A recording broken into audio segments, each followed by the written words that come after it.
Throughout this historic flooding, state leaders have been giving updates on rescue operations. They've been talking about cleanup efforts and also where to go for help. Yeah, it's a mess right now, but this weekend we learned the president approved a federal emergency declaration for Indiana.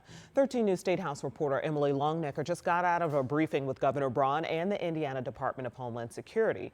So Emily, can you share what's the latest from the state?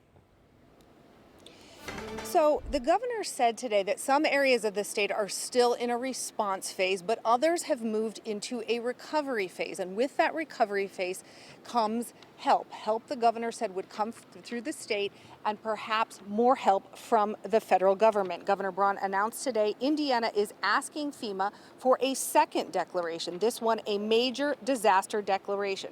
If Indiana gets that, the state would receive federal money to help people who didn't have enough insurance or any insurance cover the damage from this flooding. Now, getting that declaration, the governor said, would take time. FEMA is here on the ground assessing damage right now. In the meantime, the state announced some immediate help Hoosiers can get right now from the state. People who've been displaced can get emergency housing grants to get into temporary housing. They can apply for that by calling 211, and there is more state help beyond that.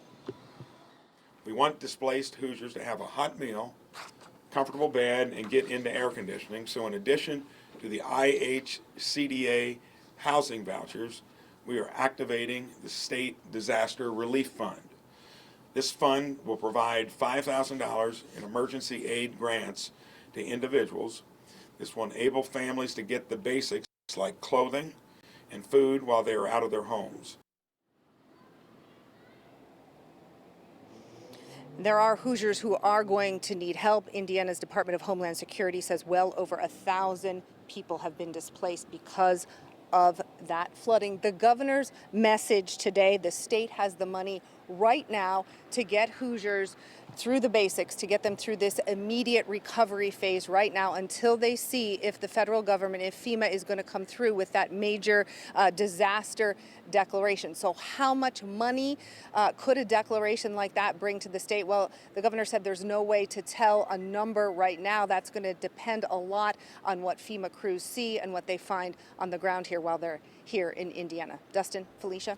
All right, Emily, a lot of damage still being assessed here. The situation is kind of still really fluid. Mm-hmm. Yeah. Thanks. Keep us posted, Emily.